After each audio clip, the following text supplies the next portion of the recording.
আপনার জীবনে অর্ধাঙ্গিনীর ভূমিকা কি হতে পারে? আপনি বলবেন সেরকমই যেমন আমার জীবনে রুক্মিণীর ভূমিকা। এটা সত্যি, কিন্তু এটাও সত্যি কথা যে আমার আর রুক্মিণীর এই সম্পর্ক তাকে আরো গভীর করার জন্য অত্যন্ত প্রয়োজনীয় হলো আমরা প্রথমে বন্ধু হই। একজন ভালো স্বামী বা স্ত্রী হবার প্রথম পদক্ষেপ বন্ধুত্ব, অর্থাৎ সখা প্রেম। যতক্ষণ না এক স্বামী স্ত্রী নিজেদের সম্পর্কে বন্ধুত্বের মাহাত্ম্য বুঝতে পারবেন না, ততক্ষণ এই সম্পর্ক যেন অপূর্ণ থেকে যাবে। আর তারপর এই সম্পর্কে জন্ম নেয় সেই অনুভূতি, যেমন অধিকার, যেমন অভিমান। এই দুই ভাবনা যা এই সম্পর্ক ভাঙার প্রথম পদক্ষেপ হয়ে থাকে। সেই জন্য নিজের দাম্পত্য জীবনে অধিকার ফলানোর আগে নিজেকে জিজ্ঞাসা করুন, আপনি কি আপনার জীবনসঙ্গীর সব থেকে ভালো সখা হতে পেরেছেন? সম্পর্ক আরো উন্নত হবে। রাধা রাধা। বিবাহ। একজন নারীর জীবনে বিবাহের গুরুত্ব কতটা? আসুন আমরা কথা বলি রুক্মিণীকে নিয়ে। একজন নারী যিনি পবিত্র মানসিকতা জীবন তার সাথে কাটিয়ে দেওয়া। এবার আমার হাত ধরে রুক্মিণী বিয়ের সুখ তো নিশ্চয়ই পেয়েছে, কিন্তু ওর এই প্রেমের যাত্রা এর অন্ত হলো না, বরং তা শুরু হলো। এবার রুক্মিণীর জীবনে সেই অধ্যায় শুরু হয়ে গেছে যেখানে ওকে সেই মানুষকে বুঝতে হবে যার হাত ধরে সমস্ত জীবন অতিবাহিত করার সিদ্ধান্ত নিয়েছে সে। এবার এরকম একটা সময় প্রত্যেকের জীবনে এসে থাকে। প্রত্যেকের মানে আপনারও। আপনার জীবনেও এমন এক সময় আসবে, তার জন্য তৈরি থাকুন। নিজের মনে যা যা বিকার আছে তা কোথাও ত্যাগ করে আসুন, আর পরিশুদ্ধ ভালোবাসা দিয়ে, পবিত্র মন দিয়ে নিজের জীবন সাথীকে বোঝার চেষ্টা করুন, কোনো আশা না রেখে। যদি এরকম করতে পারেন তবেই কঠিন পরীক্ষায় উত্তীর্ণ হবেন, নয়তো নয়। রাধা রাধা। অনেকে আমাকে অনেকবার জিজ্ঞেস করেছেন যে কানাই, রুক্মিণী হলো তোমার অর্ধাঙ্গিনী, তাহলে কেন ওর এই যাত্রা এত কঠিন হলো? কেন তোমার এই অগাধ অখণ্ড ভালোবাসা পাওয়ার জন্য ওকে এত কঠিন পরীক্ষার সম্মুখীন হতে হলো? আসুন আমি আপনাকে একটা কথা বোঝাই। অগাধ অখণ্ড ভালোবাসার এই পথ তা তো কঠিনই হবে। এবার এরকমই এক যাত্রা করতে হয়েছে রুক্মিণীকে, পরিশুদ্ধ ভালোবাসা বুঝতে পারার যাত্রা। এমন ভালোবাসা যা কিনা ক্রোধ, ভয়, মোহ, অধিকার, অহংকার, হিংসা এই সমস্ত বিকারের ঊর্ধ্বে। এবার এই যাত্রায় ওকে সাহায্য করবে রাধা। আর শুধু তাই নয়, আমি আপনাকে বলি, সংসারের প্রত্যেক নারী এই যাত্রা করে থাকেন। এবার যে নারী এই যাত্রার শেষ পর্যন্ত পৌঁছতে পারেন, তিনি এক উচ্চ স্তরে পৌঁছে যেতে পারেন, যেখানে তাকে বলা হয় অর্ধাঙ্গিনী। রাধা রাধা। সমস্যা। এবারে বলুন, সমস্যা কার জীবনে নেই? প্রত্যেকের জীবনে সমস্যা থাকেই। হ্যাঁ ঠিক আছে, জীবন আছে যখন, তখন সময়ের সাথে সমস্যাও আসবে, কিন্তু প্রত্যেক সমস্যাই কি সময়ই নিয়ে আসে? না, আপনি সমস্ত সমস্যার দায় সময়কে দিতে পারেন না। বেশিরভাগ সমস্যা তো এমন হয়ে থাকে যাদের আমরা নিজেরাই ডেকে আনি। হে সমস্যা, এসো, আমি তোমার জন্য অপেক্ষা করছি। কিভাবে? এবার এটা নির্ভর করছে আপনার হ্যাঁ বা না এর ওপরে। বেশিরভাগ সমস্যাই এই জন্য আসে যেহেতু আমরা বারবার হ্যাঁ বলতে থাকি, আর বেশিরভাগ সমস্যা এই জন্যই আসে যেহেতু আমরা সঠিক সময় না বলতে পারি না। সেই জন্য না ভেবেচিন্তে কোনো কথা বা কোনো প্রস্তাবের সমর্থন করলে তা আপনাকে খুব বড় বিপদে ফেলে দিতে পারে। সেইখানেই কখনো না না বলতে পারা তা আপনাকে তার থেকেও বড় বিপদে ফেলে দিতে পারে। তাই মনে রাখবেন এই অত্যন্ত জরুরি শিক্ষা, সব সময় খুব ভেবে চিন্তেই হ্যাঁ বলবেন আর দৃঢ়তার সাথে না বলবেন। আর বিশ্বাস করুন, আপনার জীবন অত্যন্ত সুখময় হয়ে যাবে। তাহলে আসুন আমার সাথে ভালোবেসে বলুন, রাধা রাধা। সাফল্য, সাফল্য এই পৃথিবীতে কে না পেতে চান? প্রত্যেক মানুষ চান যেন সাফল্য নিজে এসে তার কাছে ধরা দেয়। এবার সাফল্য তাদের কাছে এসে ধরা দেয় যারা নিজের পা ধরাতলে রেখে চলেন, যারা স্বপ্নের জগতে বিচরণ না করে বাস্তবের মাটিতে পা রেখে চলেন এবং তাও দৃঢ়তার সাথে। সাফল্য তারা পান না যারা বাড়িতে বসে বসে শুধু স্বপ্ন দেখেন। সাফল্য নিজে থেকে তাদের কাছেই আসে যারা নিরন্তর চেষ্টা করেন, যারা পরিশ্রম করেন আর নিজের এই জীবনকে অন্যের কাছে সফল করে দেখান। তাহলে সিদ্ধান্ত হলো আপনার। সফল সবাই হতে চান, স্বপ্ন সবাই সার্থক করতে চান। স্বপ্ন তখনই সার্থক হয় যখন পরিশ্রম করবেন, আর সাফল্য তখনই আপনার সাথে থাকবে যতক্ষণ আপনি বিনম্র থাকবেন।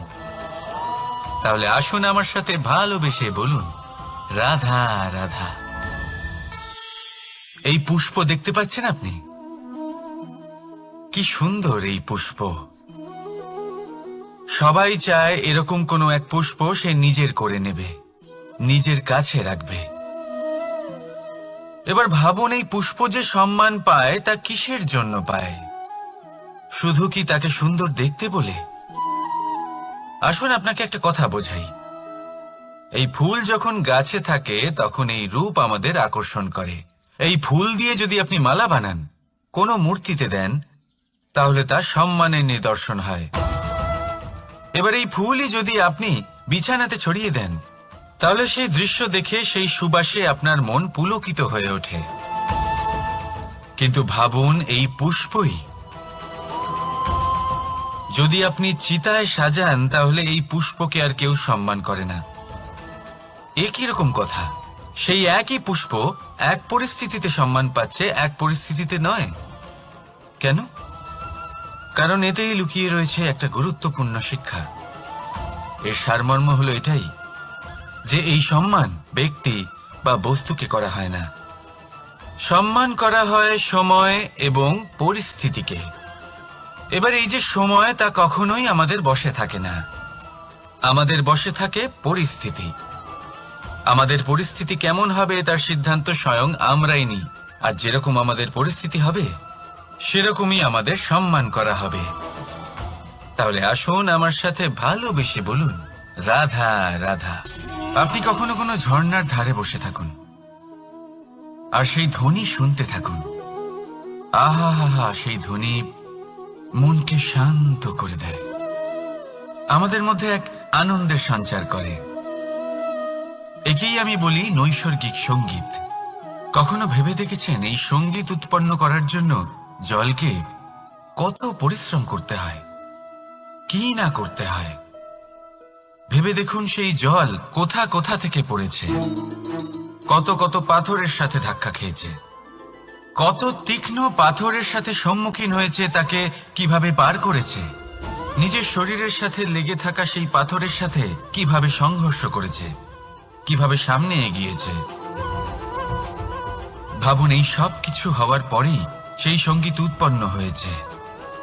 এই ঝর্ণার এই মধুর সঙ্গীত কখনো আপনার কান পর্যন্ত পৌঁছতই না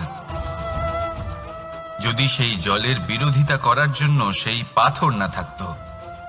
এর সারমর্ম কি হতে পারে?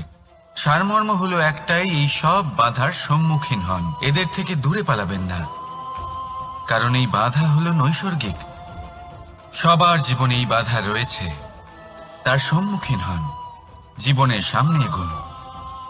আর আপনিও নিজের ভেতর থেকে সৃষ্টি করুন এই নৈসর্গিক সঙ্গীত, আর এই সংসারে ছড়িয়ে দিন শান্তি আর প্রসন্নতা। রাধা রাধা। সংসারে নিয়তি অনেক কিছু নির্ধারণ করে, যেমন প্রত্যেকটি জিনিসের সীমারেখা। শরীরের মধ্যে থাকা জল তার মাত্রাও এই নিয়তি নির্ধারিত করে রেখেছে। কি করে? দেখুন, যদি সঠিক সময়ে আপনি পরিশ্রম করে নিজের ঘাম না ঝরান, তাহলে কিছু সময় পরে আপনার চোখের জল অবশ্যই ঝরবে। কারণ সবকিছু যদি ভাগ্যের জোরে পেয়ে যাওয়া যায়, তাকে কর্মের দ্বারা সামলে রাখতে হয়। যদি পরিশ্রম করতে থাকেন, তাহলে যা পেয়েছেন তা সামলে রাখতে পারবেন, আর যা যা আপনি পেতে চান তা অবশ্যই পাবেন। কিন্তু যদি পরিশ্রমের থেকে দূরে থাকেন, তাহলে যা পেয়েছেন তা তো হারিয়ে ফেলবেনই, আর যা পেতে চান তার তো কোনো প্রশ্নই ওঠে না, আর বয়ে যাবে শুধুমাত্র অশ্রু। এবার সিদ্ধান্ত আপনার। কি ঝরাতে চাইবেন আপনি? ঘাম নাকি অশ্রু? রাধা রাধা। এই জীবনে মানুষ শুধু তিনটি জিনিসের পেছনে ছোটে: ছায়া অর্থাৎ সঙ্গী সম্মান, কায়া অর্থাৎ সুন্দর বলিষ্ঠ শরীর, আর তৃতীয় হল মায়া অর্থাৎ ঐশ্বর্য। এবার অবাক করার মতো বিষয় হলো, সময় এলে পরে এই তিনটি বস্তুই সবার আগে আপনাকে ত্যাগ করে। অন্ধকারে ছায়া আপনাকে ত্যাগ করে, বার্ধক্যে কায়া আপনাকে ত্যাগ করে, আর অন্তিম সময়ে মায়াও আপনাকে ত্যাগ করে। এগুলো কিছুই কাজে আসে না যার পেছনে আপনি সারা জীবন দৌড়েই যাচ্ছিলেন। যদি কিছু কাজে লাগে, তা হলো আপনার প্রেমপূর্ণ ব্যবহার যা আপনি সংসারকে দিয়েছেন। এ হলো সেই প্রেম যা অন্ধকারে প্রদীপ হয়ে আপনাকে আলো দেবে। এ হলো সেই প্রেম যা বার্ধক্যে হাত রূপে আপনাকে শক্তি দেবে, সহায়তা করবে। আর যখন আপনার কাছে অর্থ থাকবে না, তখন এই প্রেমই আপনাকে সামর্থ্য যোগাবে। জীবনে যদি কিছু উপার্জন করতে চান, তাহলে শুধু প্রেম উপার্জন করুন। যদি আপনিও আমার মতো দূরের কথা ভাবতে চান, তাহলে শুধুমাত্র প্রেম উপার্জন করুন। আর এখন এই প্রেম ভাব নিয়েই বলুন, রাধা রাধা। কখনো প্রদীপ জ্বালাতে গিয়ে আপনার হাত পুড়ে গেছে? একবার মনে করে দেখুন সেই অনুভূতি। এক্ষুনি মনের মধ্যে যন্ত্রণার এক অনুভূতি বয়ে যাবে। কখনো হাঁটতে হাঁটতে পায়ে কাঁটা ফুটে গেছে? মনে করুন, এক্ষুনি মনের মধ্যে যন্ত্রণার এক অনুভূতি বয়ে যাবে। এরকম কেন হয়ে থাকে? কষ্ট তো শুধু তখন হয়েছিল, কিন্তু যদি আজ মনে করেন তাহলে সেই যন্ত্রণা আপনার মনে মাথায় থেকেই যায়। এরকম কেন হয়ে থাকে যে জীবনে যখনই আমরা যন্ত্রণার অনুভব করি, তারপর আমরা সেই যন্ত্রণা নিজের সাথে বহন করে নিয়ে চলি? কারণ হলো একটাই, চিন্তা। কোনো যন্ত্রণাই এতটা কষ্ট আমাদের দেয় না যতটা কষ্ট এই চিন্তা দেয়। তাহলে এই চিন্তা ত্যাগ করুন, আর ভাবুন যে কিভাবে নিজেকে সব সময় আনন্দে রাখা যায়। আর অতীতকাল এবং ভবিষ্যতের চিন্তা ছেড়ে দিন, এই বিষয়ে ভাবাই ছেড়ে দিন। শুধুমাত্র এটা ভেবে নিন যে আজ আমায় নিজেকে আনন্দে রাখতে হবে, যে করেই হোক। এটা করা শুরু করে দিন।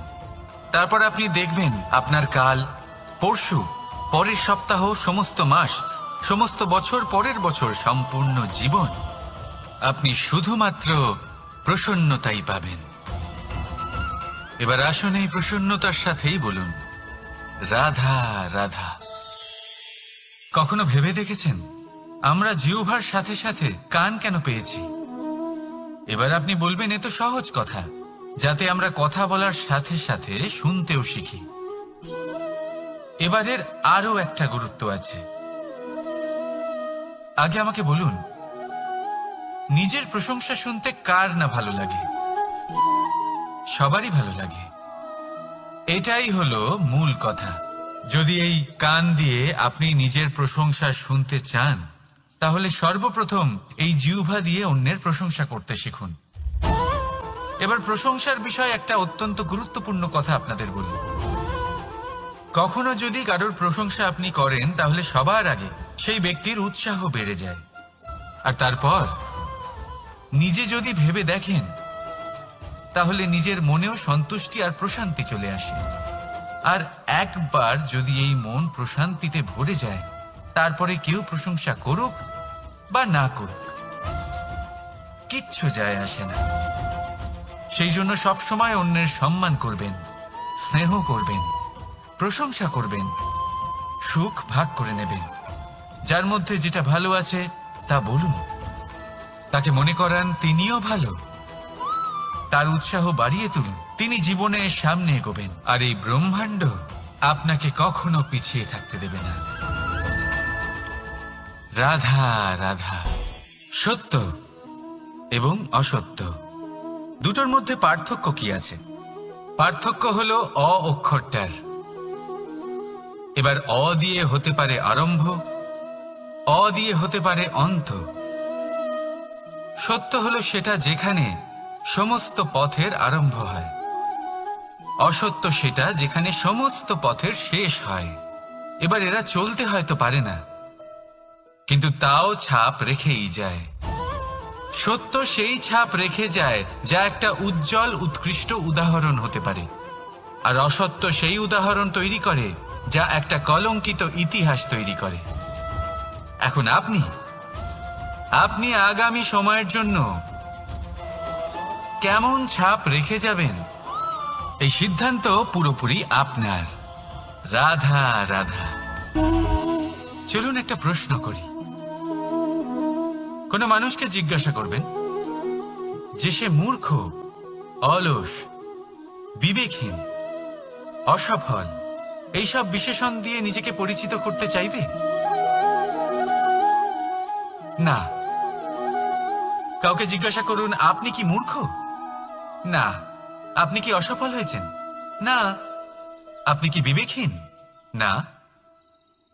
এবার বলুন, আপনি জীবনে মূর্খ ও বিবেকহীন হবার জন্য কোনো ভালো পরিকল্পনা বানিয়েছেন? উত্তর পাবেন না।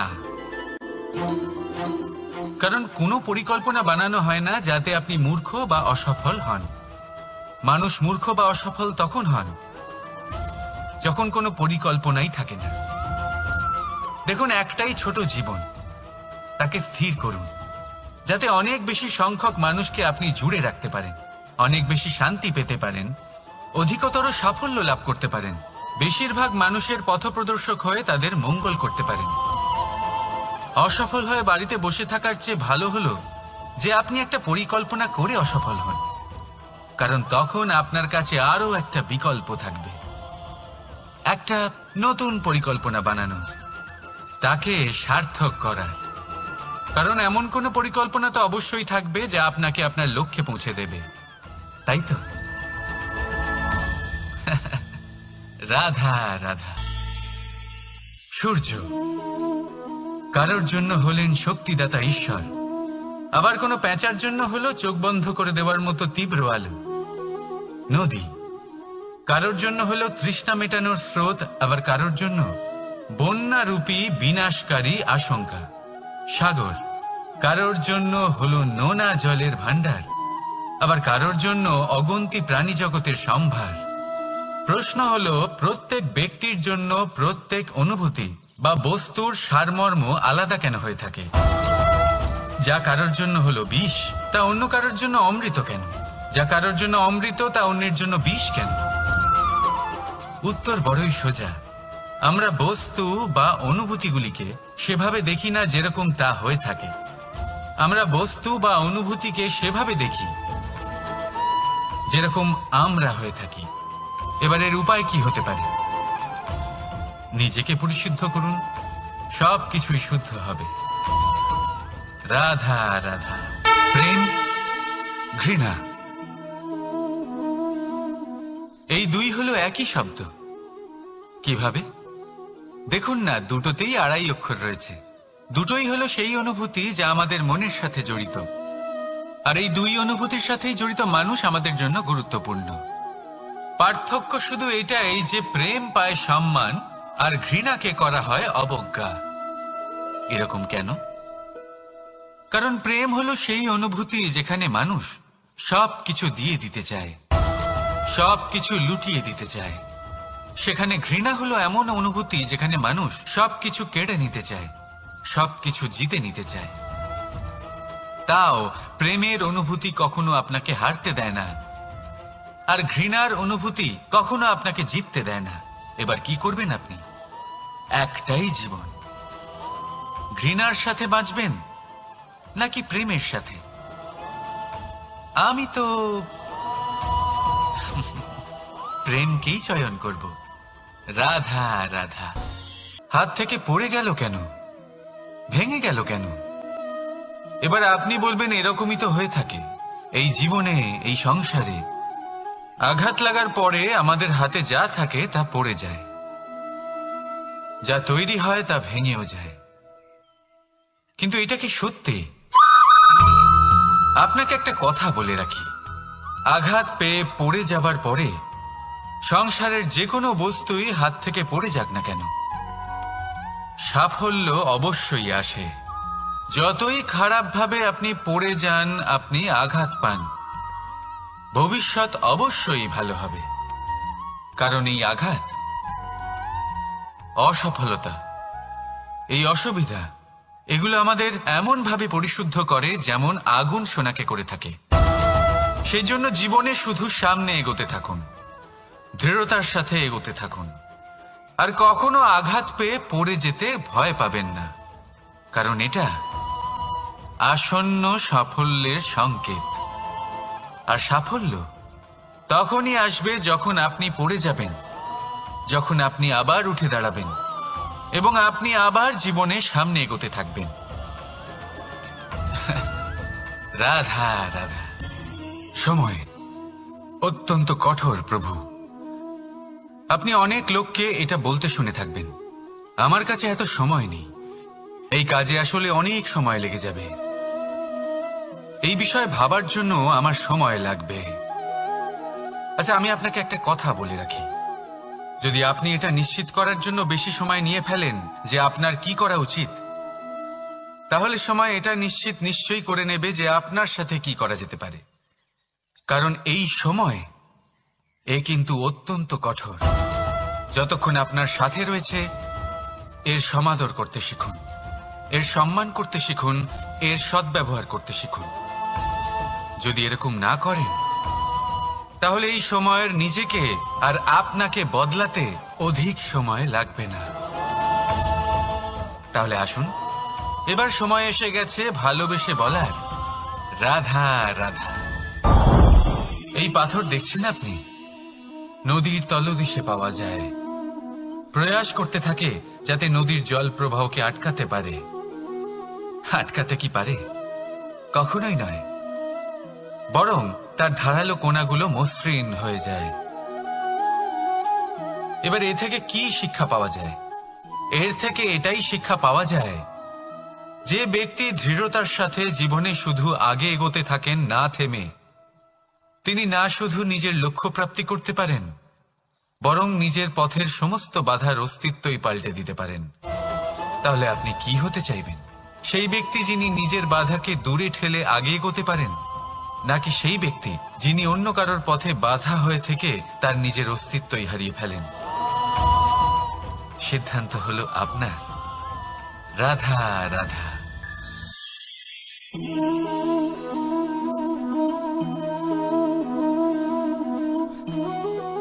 এই শুকনো পাতা দেখতে পাচ্ছেন? এটা কখনো গাছের ডালে ছিল, সবুজ তরতাজা, বৃক্ষকে পুষ্টি দান করত। কিন্তু যেই এটা শুকিয়ে গেল, যেই ও পুষ্টি সরবরাহ করা বন্ধ করে দিল, ওকে ফেলে দেওয়া হলো। এবার আপনি বলবেন এটাই তো হলো সত্যি, এটাই তো হলো সংসারের তিক্ত সত্যি। এই সংসার ততক্ষণ পর্যন্তই আপনাকে নিজের সাথে রাখবে যতক্ষণ আপনি নিজেকে উপযুক্ত বানিয়ে রাখতে পারবেন। আমি এটা বলবো না যে এটা হলো মিথ্যে, কিন্তু এটা অবশ্যই বলবো যে এটা সম্পূর্ণ সত্যি নয়। সম্পূর্ণ সত্যি হলো এটাই যে যদি আপনি চান তাহলে চিরকালের জন্য সংসারকে পুষ্টি দান করতে পারেন, আর চিরকালের জন্য সংসার আপনাকে নিজের সঙ্গে রাখতে পারে। কিভাবে? এই শুকনো পাতার উদাহরণই আপনাকে দিচ্ছি। এই শুকনো পাতা প্রথমে টুকরো হবে, তারপরে বৃষ্টির জলের সাথে গলে যাবে, তারপর সার হবে, তারপর সেই বৃক্ষের গোড়াতেই সমাহিত হবে। একটা নতুন অঙ্কুরকে একটা নতুন জীবন দেবে।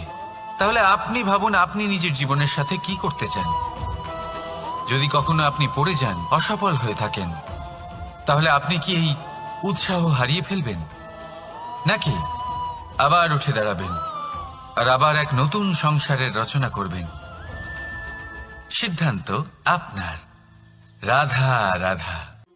আমি মনুষ্যরূপে জন্ম নিয়েছি এবং সমস্ত কর্ম এই রূপেই করেছি, কিন্তু আশ্চর্যের বিষয় হলো যে জ্ঞান যার ভিত্তিতে মানুষ যা চাইবেন তাই লাভ করতে পারবেন যদি সঠিক কর্ম করতে থাকেন। যখন কংসের অসুররা গোকুলে ধ্বংসলীলা চালাচ্ছিলেন, তখন আমি কারোর থেকে সাহায্য চাইনি। আমি দাঁড়িয়েছিলাম এবং আমি তার বিরোধিতা করেছিলাম। সবাই বলেন যে আমি ছোট্ট একটা আঙুলে গোবর্ধন পর্বত তুলেছিলাম, কিন্তু আমি কি ওখানে একা ছিলাম? কখনোই নয়। আমার সাথে অসংখ্য গোকুলবাসী, অসংখ্য বর্ষণাবাসী ছিলেন, নিজের হাতে একটা লাঠি নিয়ে। ওনাদের মনোবল, ওনাদের আশীর্বাদ আমার সাথে ছিল। মহাভারতে আমি শুধুই শিক্ষক ছিলাম, আমি শুধুই শিক্ষা দিয়েছি। লক্ষ্য সাধন করেছে অর্জুনই, যুদ্ধ করেছে অর্জুনই এবং জয়ীও হয়েছে অর্জুনই। আমি শুধুই শিক্ষা দিতে পারি। অবশেষে আপনাকে শুধু এটুকুই বুঝতে হবে যে ঈশ্বর সবকিছু করতে পারেন না, করতে হবে আপনাকে। ঈশ্বর আপনাকে আশীর্বাদ করতে পারেন যে কাজ আপনি মন থেকে করবেন সেটা অবশ্যই পূরণ হবে। সেই জন্য নিজের লক্ষ্যের পথে এগোতে থাকুন। চেতনা, বিবেক এবং পরিশ্রমের দ্বারা আপনার যা যা স্বপ্ন আছে, যা লক্ষ্য আছে, আপনি অবশ্যই লাভ করবেন। আর এই মন সুপ্রসন্ন হয়ে বলবে, রাধা রাধা। ভোজন। এই সংসারে যেই হোক না কেন, কোনো মানুষ হোক, কোনো প্রাণী হোক, কোনো কি পেয়ে থাকি। আর আরেক ধরনের উত্তাপ হয় যা দিয়ে ভোজন রান্না করা হয়, সুস্বাদু নানান ধরনের ভোজন। এবার অত্যন্ত গুরুত্বপূর্ণ হলো যে ব্যক্তি সেই ভোজন বানাচ্ছেন তার মানসিক পরিস্থিতি এবং সেই ব্যক্তি যিনি ভোজন গ্রহণ করছেন তার মানসিক অবস্থা। যখনই আপনি ভোজন বানাচ্ছেন তখন ভালোবাসার সাথে কাজটা করুন, ধন্যাত্মক ভাব নিয়ে, সৎ ভাবনার সাথে। কারণ আপনার এই মানসিক স্থিতি শক্তির আকারে সেই খাদ্যের সাথে মিলে মিশে যায়। আর যখনই আপনি ভোজন গ্রহণ করছেন তখন সদ্ভাবনার সাথে, প্রসন্নতার সাথে গ্রহণ করুন, ধন্যাত্মক ভাব নিয়ে। যদি আপনি প্রসন্নতার সাথে রান্না করেন, প্রসন্নতার সাথে খাদ্য গ্রহণ করেন, তাহলে আপনি প্রসন্নই থাকবেন। আর মন সুপ্রসন্ন হয়েই বলবে, রাধা রাধা। দীপাবলি আমাদের সবথেকে বড় উৎসব। শ্রীরাম রাবণকে পরাস্ত করে 14 বছরের বনবাস কাটিয়ে আবার অযোধ্যায় ফিরে এলেন অমাবস্যার রাত্রে। অযোধ্যায় সবাই খুব প্রসন্ন ছিলেন, খুবই উৎসাহিত ছিলেন। অযোধ্যায় সহস্র প্রদীপ প্রজ্বলিত করা হয়েছিল এই উৎসবে। একে আমরা দীপাবলি বলে থাকি। এবার এই বিষয়ে আমরা সকলে জানি। আপনি কি এটা জানেন যে শ্রীরাম বাস্তবে অমাবস্যার এক রাত আগেই অযোধ্যায় পৌঁছে গেছিলেন? সবার সামনে অমাবস্যার রাতে এসেছিলেন। এর কারণ কি? শ্রীরাম প্রমাণ করতে চেয়েছিলেন যে যে কোনো সময়, দিন হোক বা রাত, শুভ বা অশুভ হয় না। শুভ অশুভ কিছু থাকলে তা হলো মানুষের চিন্তা, তার ভাবনা, তার নির্বাচন আর তার কর্ম। নিজেই দেখে নিন, শ্রীরাম শুভ কাজ করে ফিরেছিলেন এবং অমাবস্যার মতো গভীর এক রাত্রিকেও দীপাবলিতে পরিবর্তিত করেছিলেন। এমনটাই যদি আমরা করতে পারি, তাহলে এমন কোনো গৃহে যান যেখানে অসহায় ব্যক্তি রয়েছেন, যা অন্ধকারাচ্ছন্ন, আর সেখানে প্রকাশ প্রজ্বলিত করুন। প্রকাশ সহায়তার, প্রেরণার, আশার। যদি এমন কিছু আমরা করতে পারি তাহলে তাকে প্রকৃত অর্থে দীপাবলি বলা যেতে পারে। তাহলে নিজের পরিবারের সাথে দীপাবলি পালন করুন, আপনাদের শুভেচ্ছা জানাই। আসুন আর আমার সাথে ভালোবেসে বলুন, রাধা রাধা। এই শুকনো পাতাটিকে দেখুন, নিষ্প্রাণ হয়ে পড়েছে। কোনো একটা সময় এই পাতাটি একটা গাছের ডালে ছিল। সেই গাছ ওর লালন পালন করত। যখন যখন বাতাস বইত, এই পাতায় কম্পন দেখা দিত, মনকে প্রফুল্ল করে তুলত। কোনো একদিন এই পাতা গাছের ডাল থেকে ঝরে পড়ে গেল। নিঃসন্দেহে ও নিজের স্বাধীনতা পেল, কিন্তু আস্তে আস্তে শুকিয়ে গেল, নিষ্প্রাণ হয়ে গেল। দেখুন, আমি এই কথা বলছি না যে স্বাধীনতা অনুচিত, কখনোই না।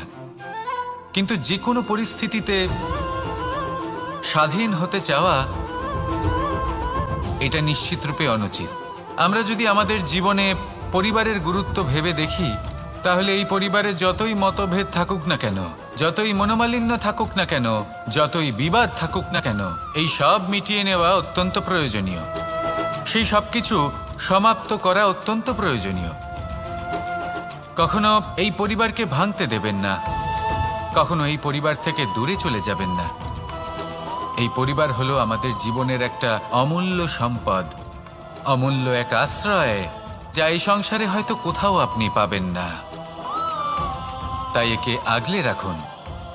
ভেবে নিন আপনি পাতা আর আপনার পরিবার সেই গাছ। আসুন আমার সাথে ভালোবেসে বলুন, রাধা রাধা। সংসারে আমাদের জীবনে যখন কোনো সুখ বা দুঃখ আসে, তার জন্য আমরা কাউকে না কাউকে অবশ্যই দায়ী করে থাকি, তাই না? এই ব্যক্তি আমাদের সাথে এরকম কাজ করেছেন, তাই আমার সাথে এমন হলো। ওই ব্যক্তি যদি এমনটা না করতেন, তাহলে আজ আমি ওই স্থানে পৌঁছতে পারতাম। সবই আপনার দৃষ্টিভঙ্গির ওপর নির্ভরশীল। আর যদি আপনার দৃষ্টিভঙ্গি এমন হয়, তাহলে তা অনুচিত। সত্যি কথা বলতে, এই সংসারে ভিন্ন ভিন্ন ধরনের মানুষ আছে। এটা আপনার উপর নির্ভর করছে কিভাবে তাদের স্বাগত জানাবেন। একবার ভাবুন, আমি আমার দুটো হাত সামনে নিয়ে এলাম, দুটো মুঠো খুলে দিলাম। দুই প্রকারের মানুষ আসবেন, কিছু না কিছু দিয়ে যাবেন। এই মুঠো যদি আমি বন্ধ করে দিই, তাহলে না কেউ আমাকে কিছু দিতে পারবে, না আমার কিছু যাবে আসবে। নিশ্চয়ই বুঝতে পারছেন এই দুই ধরনের ব্যক্তি কারা এবং তারা কি দিয়ে যান। আমি যদি নিজের মুঠো খুলে দিই, তাহলে কিছু ভালো মানুষ আসবেন, আমাকে আনন্দ, সন্তুষ্টি, জ্ঞান প্রদান করে যাবেন, ভালো অভিজ্ঞতা দিয়ে যাবেন। কোনো খারাপ ব্যক্তি যদি আসেন, তাহলে তিনিও খারাপ অভিজ্ঞতা দেবেন, যার থেকে আমি শিক্ষা লাভ করব। এই সব কিছু আমি লাভ করতে পারি। মুঠো যদি বন্ধ করে রাখি, তাহলে আমি কিছুই পাবো না। দেখুন, এই সংসারে প্রত্যেকের জীবনে এইরকম। প্রত্যেকের জীবনে সবকিছুই আছে, ভালো খারাপ দুই মানুষই আছে। ভালো অভিজ্ঞতা আছে, খারাপ অভিজ্ঞতা আছে। নির্ভর করছে আপনার উপর যে আপনি কি করবেন, এনাদের স্বাগত কিভাবে জানাবেন, কার থেকে কি বুঝবেন, কি শিখতে পারবেন, আর কোন দৃষ্টিভঙ্গি নিয়ে অগ্রসর হবেন। এটাই নির্ধারণ করবে যে আপনার জীবন কেমন হবে। আসুন আমার সাথে ভালোবেসে বলুন, রাধা রাধা। এই সংসারে সব থেকে বেশি কোমল বস্তু হলো রেশম। এই রেশম এতটাই কোমল হয় যে এর পুরো একটা থান শুধুমাত্র একটা হাতে ধরা সম্ভব। কখনো ভেবে দেখেছেন এই রেশম কিভাবে হয়? একটি কীট তার লালার দ্বারা উৎপন্ন হয়। এই কীট সেই রেশমকে পাক দিতে থাকে, পাক দিতেই থাকে, আর আস্তে আস্তে এবার এই সুতোকে ব্যবহারযোগ্য করে তোলার জন্য এই কীটগুলিকে এই কবচের সাথেই ফুটন্ত জলে ফেলে দেওয়া হয়। এই সংসারে যদি আমাদের স্বপ্ন এই সংসারের দুঃখ হরণ করার জন্য, এই সংসারে সুখ বিতরণ করার জন্য হয়, তবেই আমাদের প্রগতি সম্ভব।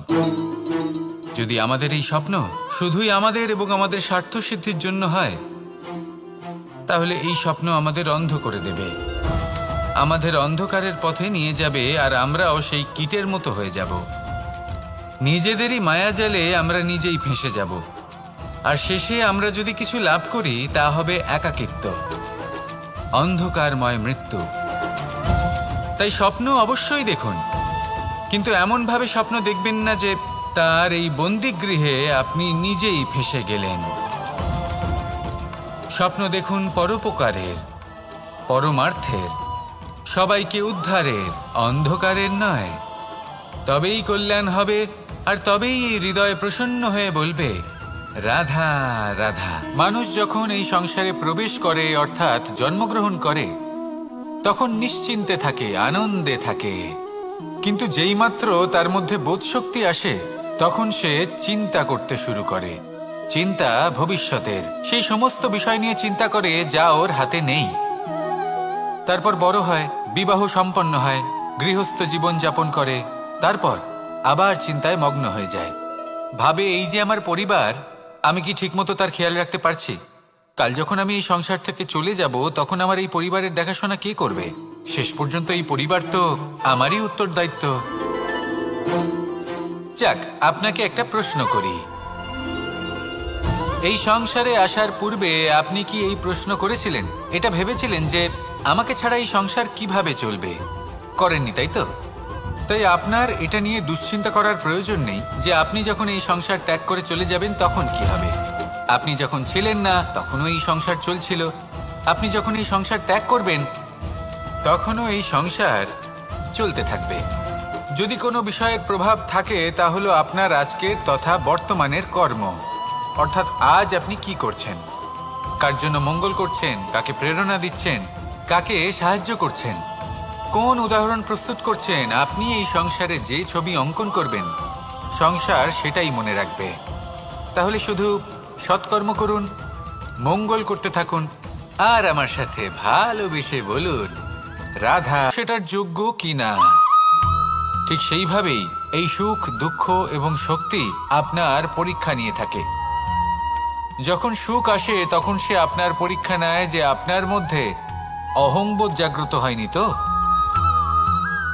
যদি অহংবোধ চলে আসে তাহলে সুখ সেখানেই সঙ্গ ত্যাগ করে। দুঃখ আপনার ধৈর্যের পরীক্ষা নিতে থাকে, আর যদি আপনার মধ্যে ধৈর্য না থাকে তাহলে এটা আপনাকে আরো বেশি দুঃখের গভীর অন্ধকারে ঠেলে দেবে। সেখানে শক্তি পরীক্ষা নেয় আপনার বিনম্রতার। যদি আপনি বিনম্র না হন তাহলে হয় এই শক্তি আপনার সঙ্গ ত্যাগ করবে, নয় এই শক্তি বিনম্রতার অভাবে আপনার পতনের কারণ হতে পারে। এই সংসারে যে কোনো ব্যক্তি যিনি এই পরীক্ষায় উত্তীর্ণ হয়ে থাকেন এই জীবনে তিনি সাফল্য লাভ করেন। আসুন আমার সাথে ভালোবেসে বলুন রাধা।